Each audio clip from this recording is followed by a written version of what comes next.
No, I don't think so. I think like that motivation of being the underdog, I feel like that's kind of the gas that we use to, play in these types of games. And I feel like that's kind of what fueled us all year, and it's always something new about what's being said about us. And I feel like that's kind of what's continuing to drive this team to, continue to try to prove people wrong.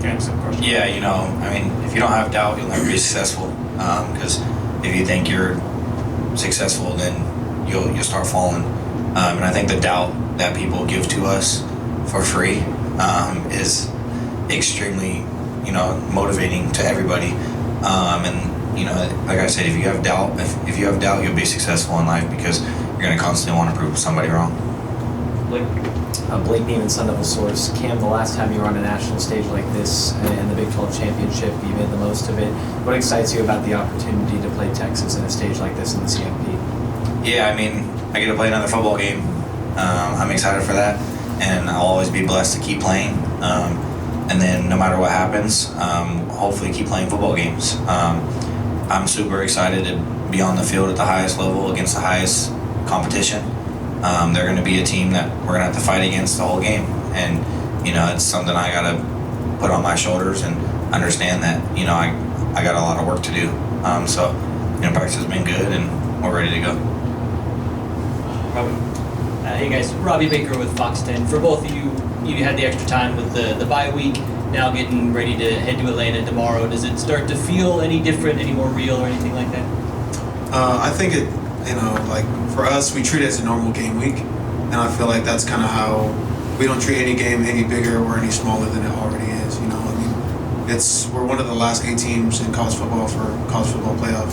But at the same time, like we do what wins and we treat it the same way we would any other week. So, although we leave tomorrow on a Sunday, to us it's really like another Wednesday practice, So we kind of keep that same process and that same routine that's gotten us to this point. Yeah, exactly. Dillingham preaches every day. Play the game.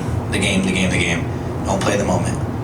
You're not playing the Peach Bowl, Chick-fil-A. You're not playing against Chick-fil-A. You're playing against Texas. You're playing a football game against 11 people in front of you. You're not playing anything else. You're not playing against the fans. You're not playing against the other coaches. You're playing against the team in front of you. So I think we've been focused each week. I think that's been something we've been falling on. Just making sure that we're not playing the moment and we're playing the game. Doug, Chris, and then Blake. Hi guys, Doug Haller with The Athletic. Kenny has preached for the last 2 years since he's gotten here that you guys are going to work hard, but you're also going to have fun. How much is that ability to kind of keep things loose, keep things light during this run, which have had some stressful moments, how much do you think that has helped you guys get to where you are? Yeah, I think that falls on us 100%. Coach Dillingham can make it the hardest practice in the world or the lightest practice in the world, but at the end of the day, we have to take it serious. We could do 7 walkthroughs all week, but if we don't take them serious, it's going to be a joke. We can also take them very serious, and it could be a completely different turnaround. So I think the preparation that players have to have for the mindset of going into a game like this takes a huge role in it, because no matter what we're doing or how we're practicing, everyone has to be locked in. And I think that's a big thing that we have to continue to keep going. Yeah, I think that the success of this team is because of the leaders of the program. I think the leaders of the program kind of helped us uphold the pillars of the program. We preach about make good decisions, be a good person, and we're fun working harder than anyone in the country. And we have those pillars instilled in our program, and I feel like a lot of the players have bought into that, and I feel like that's why we're so successful, where we hold each other accountable, and a lot of people, new transfers that come in, they understand really quickly like what the culture is around this team, and I feel like that's kind of what's separating us at this point. Chris, Blake, and Jake. Chris Carpenter, Sun Devil Source. You guys had a little more time off, so do you guys feel like better physically now? And then how does that help prepare? Like, do you have more into your game plan? Do you think that games like this you might have more trick plays without revealing anything? But what is different about this game due to having the time off and your health and everything? I think for us, for especially the O-line, from the O-line perspective, like a lot of us are kind of a little banged up right after the championship game, so we were able to take advantage of, taking that week off and getting our bodies back. So it definitely helped us. A lot of people think that having the bye week, you kind of lose your game shape, if that makes sense, like having your game shape and stuff like that. But I feel like with the week, like last week, we were able to take advantage of practicing Monday, Wednesday, Friday, and having a really tough practices to get us back in shape. So we were able to utilize that week to really get our bodies back, but at the same time, ramp it back up the next week and get ready for the game. Can you repeat it again? Yeah, well, is there an advantage to having more time to be able to build more into your game plan or be more locked into what you guys are doing? Yeah, there's a huge advantage. We had 3 weeks off. You don't get that very often, and unless you're playing in the first game of the season, you got a whole fall camp to prepare for the first team. But I think the biggest thing is we've been taking it one day at a time, and then we realized who we're playing, and then we started preparing. I don't think the coaches tried to do too much before we knew who we were playing, because that's when you get in your own head and you start thinking way out of the box. And Coach Dillingham preaches to us all the time: if you're doing trick plays, you're probably not feeling very good about winning the game. We're gonna play our game. We're gonna do what we do and come out with the win. Blake and then Jake. Leif, looking at this Texas defensive line, pretty physical up front. What are your initial impressions of that, and what's kind of the offensive line mantra to try and counter against that? Yeah, I think their front seven is a really good group. I think they're very physical, they're very long, they're very talented as well. Just off of the depth chart, you have like 6'4", 6'6", like all across the board, and so the offensive line never really stepped down from a challenge, but at the same time, they're physical and we're physical. So, the whole emphasis of this week is to match physicality with physicality. So I think that's kind of our game plan to, go toe-to-toe with Texas. That's kind of our mantra in the offensive line room. They got to face us as well. So I think that's kind of the key for this game, to be physical on the offensive line. Jake's on DevilsDigest. You guys, 3 of your last 4 games you've played have come against top 25 teams and the best defenses in the Big 12. What is playing teams like that towards the end of the season do for a game like this against a defense like Texas?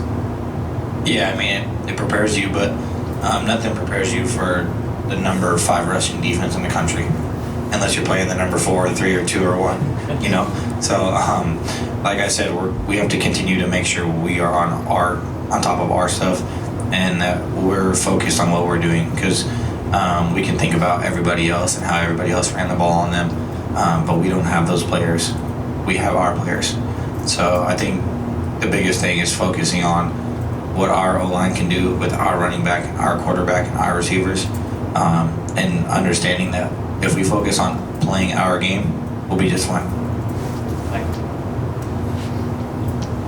And then for both of you, to piggyback off that, Cam, what do you feel that how the offensive line has grown this year has helped your game, and then Leif, with what Cam and the running backs have been able to do, how has that helped you guys grow as a group? For him, he's an awesome back. Like he's very passionate and very emotional, and we kind of feed off of that, and that's kind of what the attitude that we play with as well.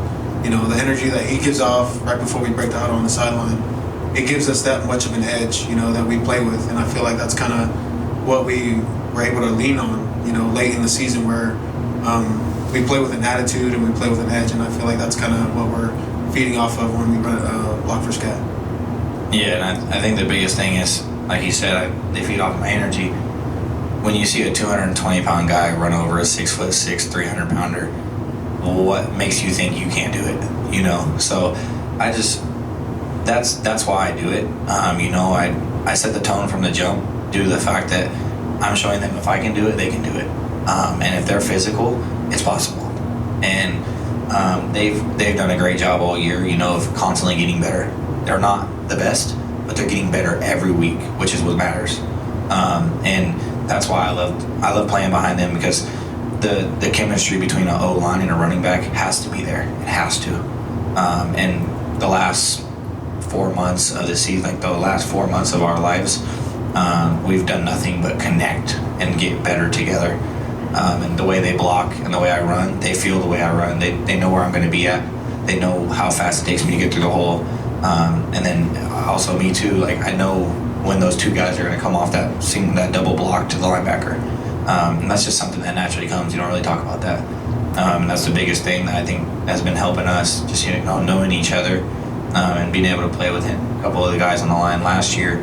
But the connection between us has been getting stronger, which is why both of us are successful. What's kind of the internal messaging, motivation that the group as a team is talking about this week? Just another game, or is it something extra this week? It's always something extra in your own mind, but it's just another game. Like I said, we have to play our game.